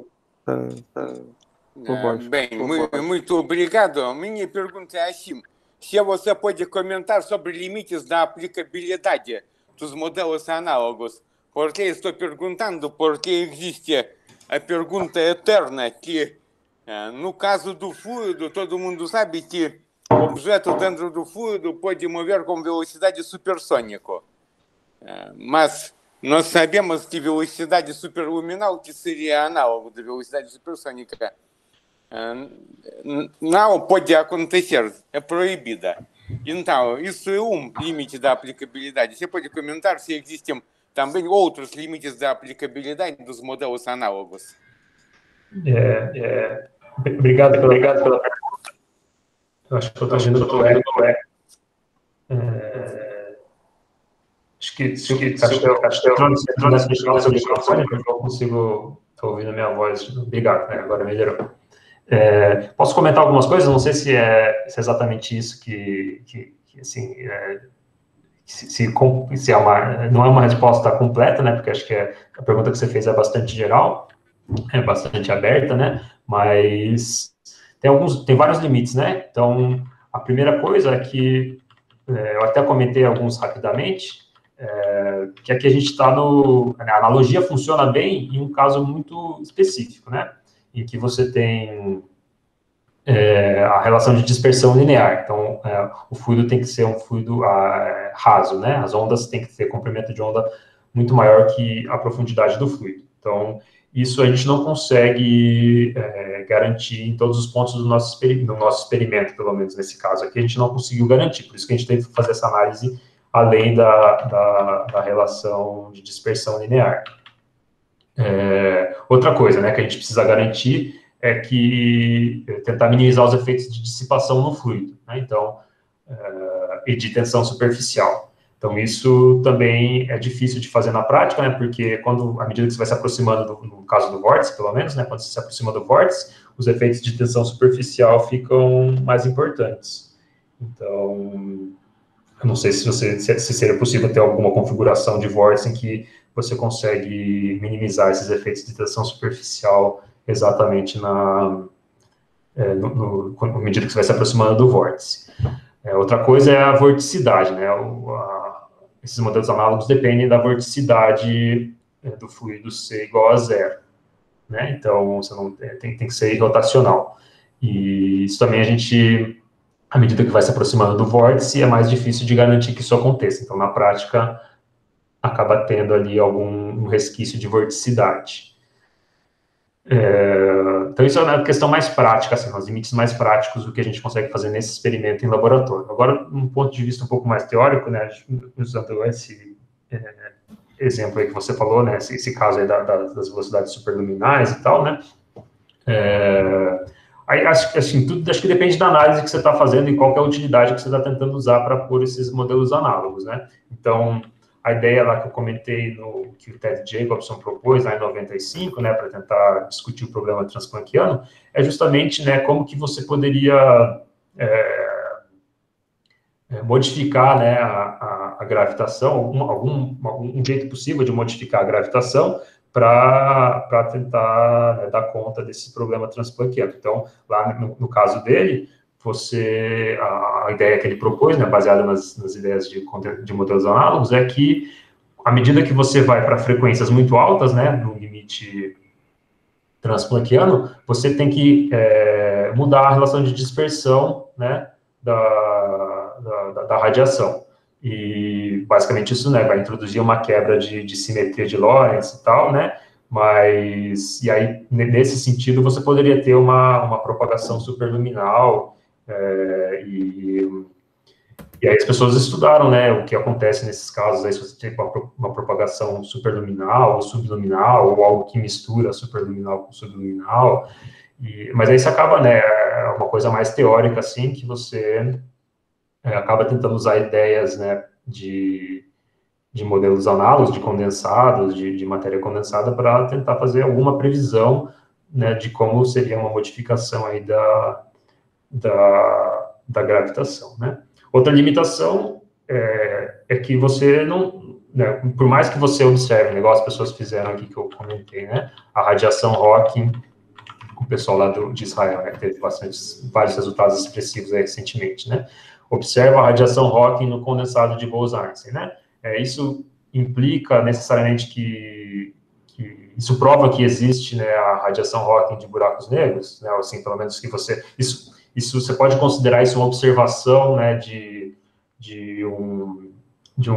da radiação Hawking de um buraco negro real? Na minha opinião, não, porque você está, né, depende aí da analogia para fazer isso, né? Pode ser que num buraco negro real tem alguma coisa lá né, que talvez a gente não conheça ainda, né? Que, sei lá, quando você vai no limite lá de gravitação quântica e que a gente, né, que a gente não tem como saber o que é e não. Então, né, você depende da analogia, né? Então aí que vem aquela questão mais filosófica que eu falei de até que ponto você, né, acredita na analogia e confia nela, né? Então, você observou a radiação Hawking, é um análogo da radiação Hawking do buraco negro astrofísico, do buraco negro real, buraco negro gravitacional, né? Mas né, não é exatamente a mesma coisa, né? Mas acho que isso é uma coisa, assim, talvez, né, isso é uma coisa mais polêmica, eu diria, né? Que várias pessoas têm opiniões, é mais fácil encontrar opiniões diferentes sobre isso. Acho que é isso que eu consigo pensar agora de limites, assim. Então, obrigado, Maurício, pela resposta e ao Petrov pela pergunta. A professora Nádia Magalhães tem uma pergunta. Nádia, você pode habilitar o seu microfone e formular a pergunta. Então, bom, Maurício, obrigada pela palestra, está muito boa, muito interessante. E realmente, desde que eu ouvi falar dos modelos análogos, eu achei que eles eram promissores para a gente ter pelo menos uma intuição de alguma coisa que acontece na parte de relatividade geral. E a minha pergunta se relaciona mais com acho que é mais uma ignorância minha sobre o seu, a notação do seu experimento. É uma dúvida. Se você puder botar no slide 21. Posso, sim. Você fala lá de um vórtice, né, que a ideia é ter um vórtice irrotacional, certo? Isso. E aí eu queria só entender essa anotação, que você põe essa velocidade aí na sua terceiro destaque, né? Uhum. Ela depende de R e depende de φ. Isso. Eu suporia que se ela é irrotacional, ela não deveria ter uma conversão, uma velocidade em φ. Essa é uma parte da minha pergunta. Eu vou fazer toda a parte e aí você talvez responda tudo de uma vez. Tá. Então, a minha pergunta é, se ele é irrotacional, como ele funciona? E aí, na continuidade do seu experimento, vocês fizeram um experimento que tem velocidade radial 0. E, no entanto, eu entendi que ele tem velocidade φ. Se ele tem velocidade radial 0, o que caracteriza ser um vórtice? Ou seja, ele não está caindo para dentro, eu suporia que ele teria velocidade radial diferente de 0. Eu acho que talvez seja só uma falta de compreensão minha da anotação. Tá. Obrigado pelas perguntas, acho que elas são bem pertinentes mesmo, né? Obrigado pelos elogios também que você fez no começo. Então, a primeira pergunta, né, acho que você consegue ter, né, a condição de rotacionalidade essa daqui, né, o rotacional do campo, né, no caso aqui a velocidade tem que ser 0. E se você escrever nessa equação aqui em coordenadas cilíndricas, que é o que a gente está usando aqui, né, você vê que, basicamente, ela vai te dar uma condição sobre a velocidade angular. Então, basicamente, você consegue mostrar lá que a velocidade angular tem que ter essa forma aqui, tem que ser inversamente proporcional ao raio, né, porque nas coordenadas cilíndricas vai aparecer lá um R derivado em relação ao raio, do raio vezes a componente angular. Então, se a componente angular for inversamente proporcional ao raio, você consegue mesmo assim ter o rotacional igual a 0. Então, né, ele não pode depender do φ, né? Acho que talvez até possa depender do φ, mas é de uma forma que você perde a simetria aí. Então, de uma forma que não é tão trivial também. Então, a primeira pergunta é isso, né? Você consegue, sim, ter rotacionalidade mesmo com a componente angular aqui, desde que essa componente angular tenha exatamente essa forma aqui. A outra pergunta, justamente, né, devido assim, à dificuldade de montar esse sistema idealizado aqui no laboratório, né, quando a gente chega perto a velocidade radial, ela acaba não sendo descrita exatamente por essa forma aqui em todo o fluido, né? E quando você chega perto do vórtice, é onde você tem a maior velocidade radial. Só que aí você não consegue descrever exatamente dessa forma aqui, na verdade, eu não sei, no nosso caso, se a gente consegue, o quão bom a gente consegue descrever a velocidade bem perto do centro do vórtice dessa forma aqui. Por quê? Porque é difícil a gente observar exatamente o que está acontecendo ali no buraquinho, no vórtice, porque a superfície fica muito inclinada, né? Fica vertical. E aí o método começa a perder precisão. Então, a gente tem um limite aí em qual a gente consegue observar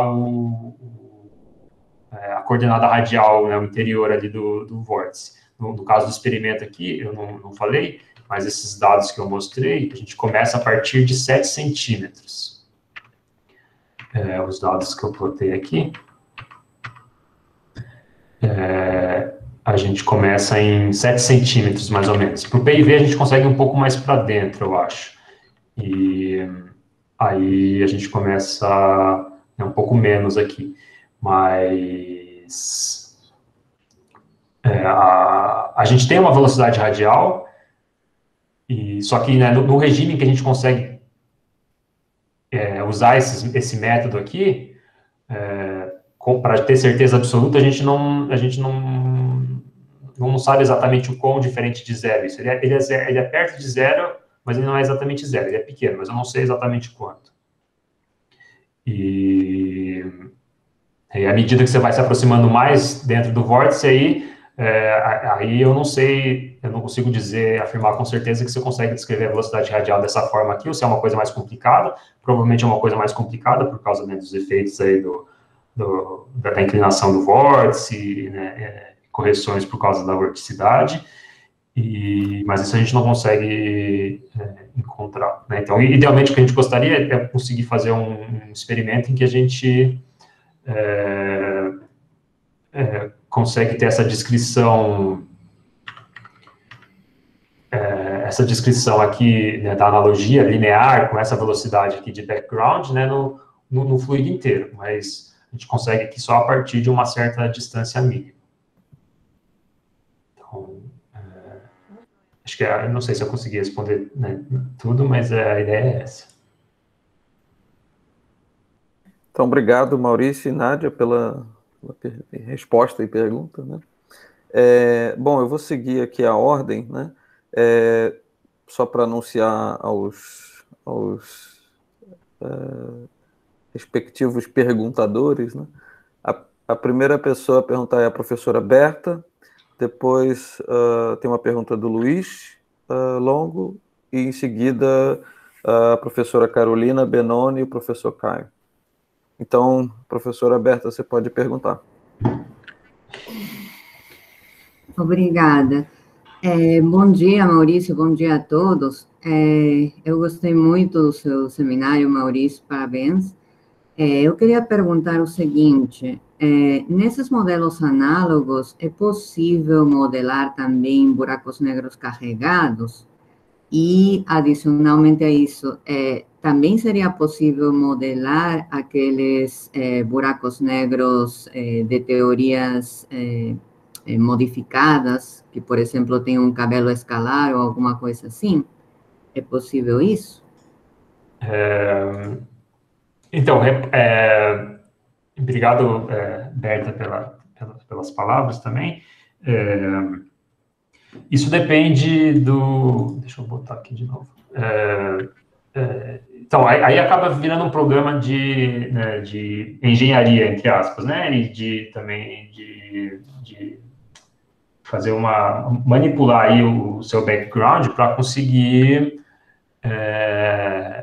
fazer uma métrica ficar parecida com o que você gostaria, né, com a métrica que você quer tentar reproduzir. Então, no caso dos modelos, a gente não consegue, por exemplo, reproduzir exatamente a métrica de Kerr, né? A gente só consegue reproduzir, né, um pedaço da métrica de Kerr, uma seção lá, a seção equatorial da métrica de Kerr, e mesmo assim a gente precisa de uma engenharia bem, assim, bastante ajuste fino nos parâmetros, né, se a gente quiser fazer isso.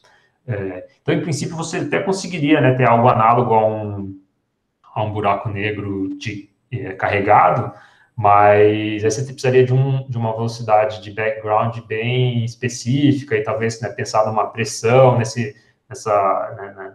na pressão do fluido, né, de uma forma, um ajuste bem fino para conseguir o que você quer lá. Então, não sei se tem nada muito natural assim, nesse sentido. E aí, em princípio, você poderia tentar fazer com outros buracos negros, né, com cabelo escalar ou coisa do tipo, né, mas eu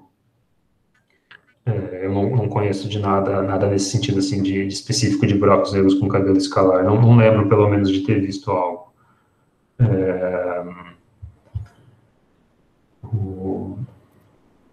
Outra coisa que você pode tentar também generalizar ao invés de fazer analogia com a equação de Klein-Gordon, é fazer uma analogia que eu expliquei em alguns lugares aí, né? Por exemplo, que você pode tentar fazer analogia com alguma outra equação de onda, né? Mas, em geral, os modelos análogos a gente faz pelo menos no contexto da água aí, com a equação de Klein-Gordon mesmo. Campos escalares. Então... Obrigada. De nada. Obrigado pela discussão. E agora eu passo a palavra ao Luiz. Oi, Maurício. Você consegue me ouvir? Consigo ouvir, sim. Oi, Luiz. Oi. Primeiramente, obrigado pela palestra. as duas perguntas que eu tenho, é questão de efeito de borda nesse tanque que você tem, como você tem certeza que... Eu imagino que, por conta do tamanho finito, você tem alguma limitação da geometria, né? Você tem alguma coisa voltando para o seu vórtice, já que pode refletir na borda do tanque. Como é que você controla isso? E a minha segunda pergunta seria em relação a planos futuros, no seguinte sentido: você explicou aqui sobre modos quase normais, você falou que também tem resultados sobre superradiância, mas seria possível estender essa analogia para poder ver, por exemplo, alguma coisa tipo sombra do buraco negro, que o pessoal do Ice Telescope hoje está tão interessado, ou teria alguma complicação que eu não consigo ver a primeiro momento? Luiz, obrigado pelas palavras e pelas perguntas. Deixa eu abrir aqui. Então, a primeira pergunta, né, sobre os efeitos da borda. Nesse problema, nesse experimento aqui, ó, se você olhar as nossas medidas aqui, que a gente, através das quais a gente deduz o espectro, né, a gente está indo aqui, ó, a uma distância aqui de 25 centímetros, mais ou menos, do centro do vórtice, né, 25 centímetros. De 10, começa no 7, mais ou menos, centímetros, e vai até 25 centímetros. O tanque é muito maior do que isso, nesse caso, né? O tanque tem 2 metros, 3 metros, 3 por 1,5. Então, nesse experimento aqui, em geral, a gente toma cuidado com as reflexões, mas nesse experimento em específico aqui, eles acabaram não sendo um problema, porque a gente conseguia olhar só ali no centro, e aí os outros, né, depois que eles, conforme eles vão se propagando, eles acabam sendo dissipados, né? Mas num problema de espalhamento, por exemplo, da superradiância, a gente tem que tomar mais cuidado com as reflexões na borda, e aí a gente tenta... Basicamente, o que a gente faz é colocar aqui, nessa foto, nessa imagem não tem, aqui dá para ver, tem uma estrutura preta aqui nos lados do tanque, né? No caso do experimento de superradiância, a gente tem um gerador de ondas aqui, que gera as ondas, né? Essas ondas se propagam em direção aqui a essa borda, nesse sentido aqui, nessa direção aqui, é unidimensional, e aí são espalhadas pelo vórtice, e depois elas rebatem e refletem aqui nessa parede e voltam para o tanque, né, para o vórtice. A gente não quer que isso aconteça. Então, a gente, né, coloca aqui uma rampa, né, que se comporta como se fosse o que acontece na praia, né, quando as ondas quebram na praia, né, que basicamente você diminui lá a profundidade e a onda acaba quebrando. Aqui as ondas não quebram, porque a gente faz isso de uma maneira, né, relativamente suave, mas a gente consegue atenuar as ondas dessa forma que elas acabam, né, não interferindo de volta, né, não refletindo e interferindo de volta. Outra coisa que dá para fazer, que a gente, né, já fez em alguns momentos, em alguns experimentos, é colocar, né, nas bordas do tanque algum material que absorve as ondas, né, alguma espuma, alguma coisa assim. Mas aí também tem que tomar cuidado para garantir que ele vai estar, essa espuma, né, vai estar realmente absorvendo a onda e não vai estar, né, piorando, né, refletindo mais não, mas não vai estar, ela vai estar realmente contribuindo para atenuar as ondas, ao invés de, sei lá, causar gerar ondas ali que não são mais simétricas e tal, e acabar destruindo todo, né, complicando ainda mais o experimento. Então, essa é a primeira pergunta. A segunda pergunta, sobre planos futuros, né, caso de sombra de buracos negros, eu não sei se... Eu não lembro agora, mas acho que já tem gente que fez análises teóricas, né, em análogos, sombras em análogos, mas eu não sei como, nunca cheguei a pensar ou discutir sobre isso no experimento em si. Não sei, talvez você até já tenha feito essa pergunta antes, e agora que você falou, agora que eu me lembrei. Para mim antes, mas eu não sei, nunca pensei sobre isso, né, com calma, assim. Outras coisas que a gente pode fazer no futuro né, que a gente tenta, uma coisa que a gente quer fazer é tentar ver a radiação Hawking nesse sistema também, né, em 2 dimensões, né, com o papel da rotação também na radiação Hawking. Mas isso é uma coisa que a gente começou a fazer, mas agora também com a pandemia o laboratório ficou fechado, eu também não consigo mais ir para lá, né, pelo menos enquanto a situação não voltar ao normal. Então isso está meio parado. Então e aí tem outros experimentos lá que o pessoal está fazendo, mas aí não é mais com água, né? Eles estão agora começando a mexer com superfluidos também, então tem umas ideias de fazer algumas coisas com superfluidos também. Bom, então, obrigado, Maurício, pela resposta e obrigado, Luiz, pela pergunta. Obrigado, Maurício. Obrigado, Antônio. Sobre as sombras, né? O Caio que sabe muito mais do que sabe muito mais sobre isso do que eu, né? Ele falou aí, né, que acho que é complicado porque, né, esses análogos aí, né, pelo menos esses casos aí, eles são bidimensionais, né? Então, que aí nesse caso não tem sombra. Você precisaria de um análogo tridimensional mesmo, né? Bom, a professora Carolina Benoni tem uma pergunta. Carolina, você pode abrir o microfone e ficar à vontade. Bem, olá, Maurício. Bom dia a todos. Tudo bom? Eu queria te perguntar primeiro, porque nesse caso, né, não é bem um análogo de buraco negro, né, porque tu tens aí um vórtice hidrodinâmico, né, como tu falaste, no regime que vocês conseguem fazer essas medidas. E naquele outro experimento da superradiância, vocês também tinham, lá no caso, era um análogo de um buraco negro, realmente?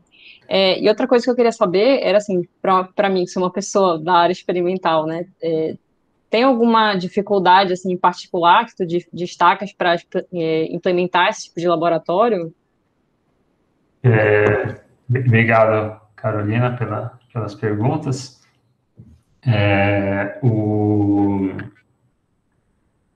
Então, no caso da superradiância, o experimento é um pouco diferente, né? Mas assim, o que muda, uma das principais mudanças é que o vórtice que está no centro lá, né, o buraco, que ele é maior do que o que a gente usa no experimento dos modos quase normais aí, né, das oscilações características. Então, isso faz com que as velocidades radiais sejam maiores, né? Então, a gente consegue fazer essa medida aqui do PIV, né, e encontrar, né, uma velocidade radial não nula até, né, mais longe do vórtice. A gente consegue medir essa velocidade e ver que ela é não nula, né? A gente consegue fazer essa medida aqui. O problema é que naquele caso também, justamente porque o vórtice o buraco lá no meio, né, do dreno é maior, e a gente também o regime perto do vórtice acaba sendo mais dramático, assim, no sentido de que você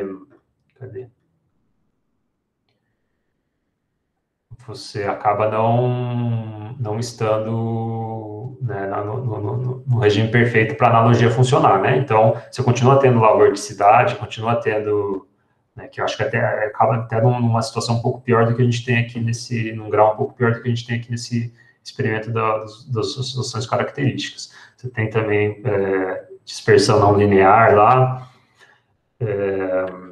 e essa acho que é assim, a grande dificuldade experimental que a gente tem com esse tanque, que a gente precisaria, né, para poder evitar isso aí, tentar, né, ficar num regime mais próximo ainda da analogia, né, do regime linear, aí, sem vorticidade, a gente precisaria de um tanque maior, né? Mas aí a maior dificuldade justamente aqui é o tanque, né? Que o tanque, você não tem como aumentar ele, né? Você teria que construir um tanque do zero, e aí, né, esse acho que a parte da montagem experimental, a maior dificuldade essa estrutural, né, de ter o tanque e aí, né, garantir que ele está estável lá, que tá, né, que você consegue suportar lá, né, sei lá, 1.000 quilos de água, 5.000 quilos de água lá dentro, né, que a estrutura, né, o seu prédio lá onde você está, né, consegue, o chão lá não vai ceder ou não vai, né, sofrer nenhum problema por causa disso e que tem que estar nivelado, tem que estar, né, tem todas as questões de engenharia, né, de você tem que ter o seu laboratório com fluxo de água, né, e aí você precisa, né, se preocupar, né, com questões de segurança aí, né, que acontece se inundar o laboratório, se começar a vazar o tanque, né, então tem essas questões mais estruturais aí, que acho que são a principal, né, que dificulta, né, o que você teria que pensar para montar um laboratório assim. E a segunda né, principalmente com um tanque, né, dessas dimensões. Com um tanque menorzinho, acho que seria mais fácil, né? É mais fácil. E a outra é a questão dos equipamentos, né, de detecção. Então, essas câmeras que a gente usa né, não são baratas, né? Então, também, né, na questão do orçamento, além da estrutura do tanque, né, tem essa questão dos equipamentos de detecção da câmera, que, né, quanto maior a resolução e mais rápida ela for, mais cara ela vai ser. Então, aí é da ordem de essas câmeras bem profissionais aí, são da ordem de, acho que, uns 20.000 euros, né, 30.000 euros que elas custam. Acho que eu respondi essas perguntas, né? Não esqueci nada. Obrigado, Maurício, pelas respostas e obrigado, Carolina, pelas perguntas. Bom, e eu passo a palavra finalmente para o professor Caio para fazer Eu vou ter que encerrar o seminário, então eu estou fechando oficialmente a sessão de perguntas. Então, Caio, por favor, pode fazer a sua pergunta. Obrigado, Maurício, obrigado, Antônio, pelo seminário e tal. Eu acho que a minha pergunta tem relação um pouco com dois dos pontos que o Luiz colocou, né, que tem a ver com a fronteira, e o outro era com relação a buracos negros escalarizados, né? Escalarizados não, com cabelo escalar. Acho que foi a Berta que fez essa pergunta do cabelo escalar. Então pronto, desculpa, eu confundi então. Porque quando a gente tem campos massivos em Kerr, né, você consegue colocar uma fronteira, até quando o campo não é massivo, e dependendo das configurações da fronteira, você consegue ter uma configuração estacionária de campos escalares, né? Então, nesse caso dos buracos negros análogos, eu acho que a fronteira é algo que você pode ter um certo controle, né? Diferente dos buracos negros reais, porque sabe-se lá o que vai fazer o papel do espelho, e, além disso, né, você tem controle do momento angular, então, a princípio, você poderia fazer um fine-tune para tornar um modo quase normal para um modo estacionário, ou até mesmo testar instabilidades desses buracos negros análogos, né? Pelo menos eu imagino que seja algo desse tipo. E a minha pergunta sabe se algo assim pode ser feito experimentalmente? E a outra coisa era da relação de dispersão que tu colocaste, né? Há alguma forma de eu colocar massa nesse campo escalar efetivo e testar todas essas coisas também, instabilidade, super radiante, etc. Obrigado. Obrigado, Caio.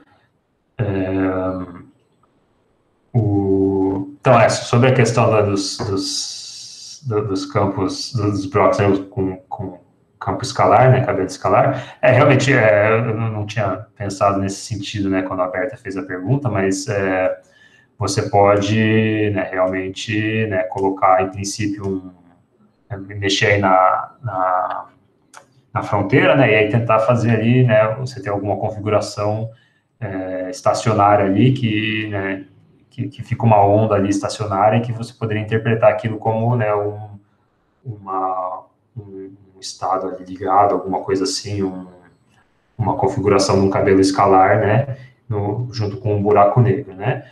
De certa forma, seria algo, como é tudo perturbativo, né? Não sei o quanto você poderia dizer que é um buraco negro com o cabelo escalar, né? Não, seria tem, acho que um passo a mais aí para fazer, né? A analogia, mas em princípio daria para tentar encontrar em laboratório, né? Isso é uma coisa que a gente também já discutiu em algum momento, mas acabou não sendo uma das coisas que a gente conseguiu fazer, né? A gente tentou, acho que brevemente, eu acho, né, fazer alguma coisa assim, mas nunca foi muito a fundo nessa ideia, né, de tentar botar uma parede, né, fora do cilindro e aí tentar, do tanque, né, envolver ele num cilindro, por exemplo, né, e aí tentar encontrar algumas configurações estacionárias que representariam o cabelo escalar, né, um campo escalar ali, uma solução, um estado ligado ali, um quase estacionário. Dá para tentar fazer essas ideias também para conseguir uma instabilidade também super radiante, né, usando a fronteira aí, né, então daria para tentar também, isso é uma coisa que a gente tentou fazer também em algum momento, mas também nunca foi muito para frente essas ideias, nunca, né, deram muito certo, o que a gente tentou fazer. Qual foi a outra pergunta? Mesmo esqueci agora, desculpa. Era sobre a possibilidade de ter perturbações com uma massa efetiva. Certo. Então, eu não conheço nenhuma coisa muito clara, assim, de nenhum trabalho claro em que eles deixam claro, né, que você consegue uma perturbação campo escalar massivo, né? Tem um trabalho, né, justamente da Silk, que ela em algum momento consegue, ela comenta em alguma coisa de massa, né, que acho que ela junta um condensado com duas componentes, eu não lembro exatamente, mas eu acho que não é exatamente isso. Não é exatamente pegar um campo escalar e dar massa, né? E um campo escalar com massa. Então, eu não conheço nada assim, né? Nunca vi. Isso é uma pergunta que já me fizeram antes, né? Mas eu não conheço, pelo menos. Ok, agradeço. Se me permite, só para comentar, o Luiz fez uma indagação sobre o questionamento, o que eu falei sobre sombra.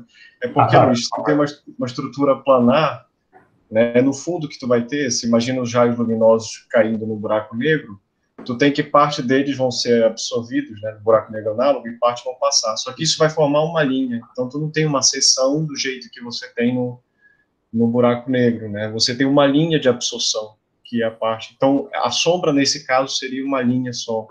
Tu não tem uma estrutura planar de sombra, né? Pelo menos eu acho que é isso que eu imagino que seria o análogo da sombra de um buraco negro nessas estruturas bidimensionais, tá?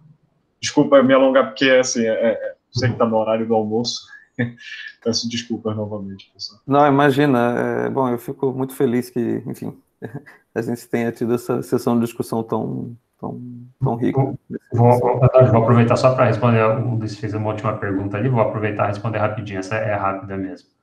Tudo bem? Claro. Ele perguntou se não dá para fazer uma analogia com um buraco negro, né, de de Sitter ou anti-de Sitter, né, no universo de Sitter ou anti-de Sitter, com essa fronteira aí, né.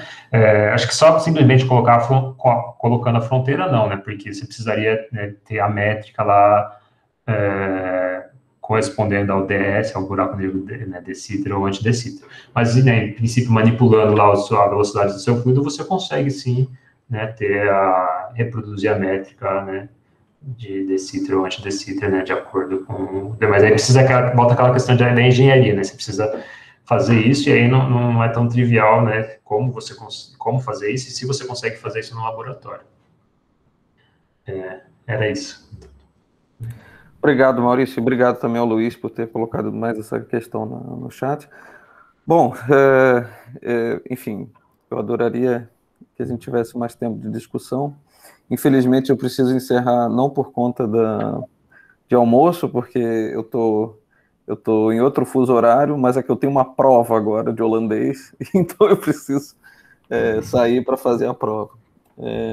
Mas, enfim, eu queria mais uma vez, agradecer imensamente ao Maurício pelo excelente seminário e por toda essa disponibilidade de responder todas as perguntas e curiosidades.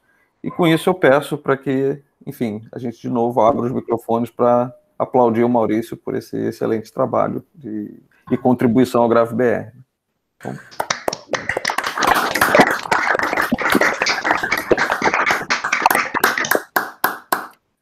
Bom, então... Eu agradeço também, Antônio, agradeço a todos aí pela atenção e por ficarem até agora quase 2 horas aí, né? Obrigado, Maurício. Então, até daqui a 2 semanas para o próximo seminário. E, bom, preciso dizer, mas isso já virou um hábito, né? Se cuidem, porque a situação tá bem preocupante. Então, até a próxima e fiquem bem. Tchau, tchau.